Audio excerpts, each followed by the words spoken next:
Hey everybody, I'm Jeeps, and here's the dark truth about Miss Delight from Poppy Playtime. Now it's been around 2 months since Poppy Playtime Chapter 3 dropped, and there's a lot of unknown story and lore surrounding these characters. So I'm going to be starting from the very beginning and cover who Miss Delight actually is, the dark truth, and uncover some major questions we have.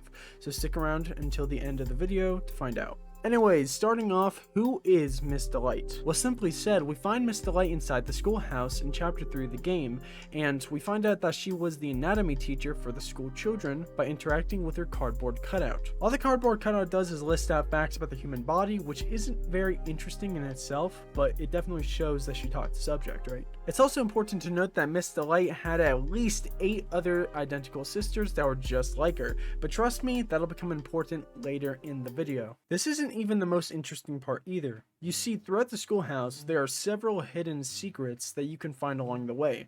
Secrets like note entries, VHS tapes, and if you pay attention, you might even see Miss Delight herself. But once we begin to combine all of them, a story begins to develop. Starting at the time of when the Hour of Joy occurred. We know the Hour of Joy was the event where all of the experiments and toys in the factory rised up. This also occurred within the schoolhouse, where Miss Delight and her sisters killed the school faculty. This is clearly shown from the Hour of Joy tape footage and the visible destruction we see when we first enter the schoolhouse. And speaking of that exact VHS tape, if you look closely into the VHS tape, you could see that all of the Miss Delights have their original appearance during the Hour of Joy, which is very different from what we see in the game. It kind of makes you think, what incident actually occurred that led her to her current appearance, and where did the other Miss Delights go? Well, we could piece together what really happened by looking deeper into the environment of the school, and as I said, if you look around the schoolhouse, there are these notes that are scattered around throughout the different classrooms in the building, all of them telling a different part of the story, and if you place them into correct order, everything becomes clear. Starting off with Note 1, Note 1 takes place a few weeks after the Hour of Joy occurs, and these notes are spoken from Miss Delight's point of view. It says, quote, "Just a few weeks ago now was the Hour of Joy. Today, there is only silence in this school. I don't think any of us here know what to do with it. The hallways without the children carry even the smallest sounds as if they were shouts. The other teachers and I startle each other constantly. We'll have to get used to it.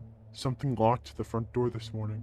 We haven't been able to open it." Now, from this first note, we learn a few things. One, that the school is completely silent and that the children have gone missing. And 2, something has locked the door to the schoolhouse, which is kind of odd, but it's trapped all of the Miss Delights inside. Now, as for who locked the door, it's answered within the next few notes. Or I should say the last note, but you get what I'm saying. It'll get answered. Now, notes 2 and 3 are very short, but we learn quite a bit. Also, pause the video if you want to read these upcoming notes entirely. I'll cover them bit by bit rather than dumping the entire note, and some of them I'll just cover entirely overall. I just want to do this for your time and for mine. Thank you. And yeah, back to the video. In the second note, Miss Delight apparently hears a knock at the door of the schoolhouse, meaning that something is still traveling outside, and she also hears breathing, which obviously confirms that. And we also learned that she has crafted a weapon called Barb, using pencils, rulers, tape, and twine. This is something we see in the game, but I'll be honest, she's definitely starting to go cuckoo. Kind of looks like a mace as well. And the third note is when things start going way downhill. And when I mean downhill, I mean at a rapid pace. You see, I mentioned earlier on in the video that there were other Miss Delights. Now, according to the third note, the food that they had left within the schoolhouse was running out, and the group started singling out others in order to ration food. The Miss Delight we know was chosen first, and the note even says, quote, "No food for days. They blocked the kitchen doorway with their bodies. I think they've singled me out first to die." Which definitely seals what they're trying to tell us. They chose her to die first, and she needed, quite frankly, to act quickly. Which, of course, takes us onto our fourth note, where Miss Delight clearly starts to lose it. The transcript from the note even says, "The pit in me howls for food. I can't think about anything other than how hungry I am. I find that if I stand still, completely still, everyone thinks I'm dead. Barb says I need to eat, and that the other teachers would never see me coming. Anything to stop the howling." Now, we don't know the time differences between the notes, but it's clear that the situation has began to take a toll on Miss Delight. And I believe this is also one of the reasons she stands still when she's visible to us in the games, because she only starts to move when we aren't looking, or in other words, when we least expect it, just like the teachers. But what happens next is probably the most disturbing part of all. Note 5 is short, but it's very, well, I'll let it speak for itself. I'm so sorry. I had to eat.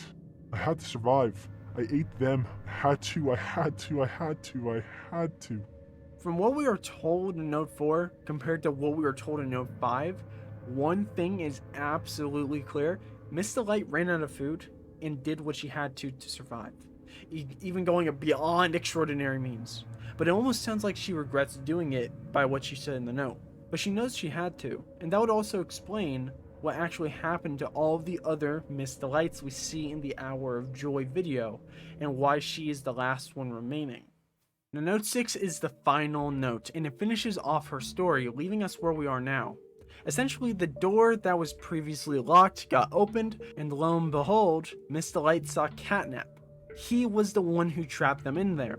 She wanted to take her revenge, but she thought better of it and made a truce with Catnap to help report to each other and to him, quote unquote, or in other words, the prototype. I mean, if you guys didn't know, yes, the main villain's the prototype. All the people that have been chasing us have been reporting to the prototype this whole time, mainly based off assumption, but I'm pretty sure from this note that I'm right. Anyways, after reading through all 6 of these notes, I can finally understand why Miss Delight has the appearance that we see her in. I mean, everything that she went through is crazy, really. And these notes tell the entire story of Miss Delight and what happened after the Hour of Joy. And to be honest, it's really, really dark when you think about it. And for what the children are, we learn from a VHS tape containing a conversation between Catnap and Miss Delight that they are safely hidden away somewhere within the facility. But it's been 10 years, so the question is, are they still alive? And if so, where? Well, I believe that we'll find out in Chapter 4, because as it seems we are only going deeper into the facility. Either way, I wouldn't let Miss Delight near them at all, because this is what she says at the end of the VHS tape.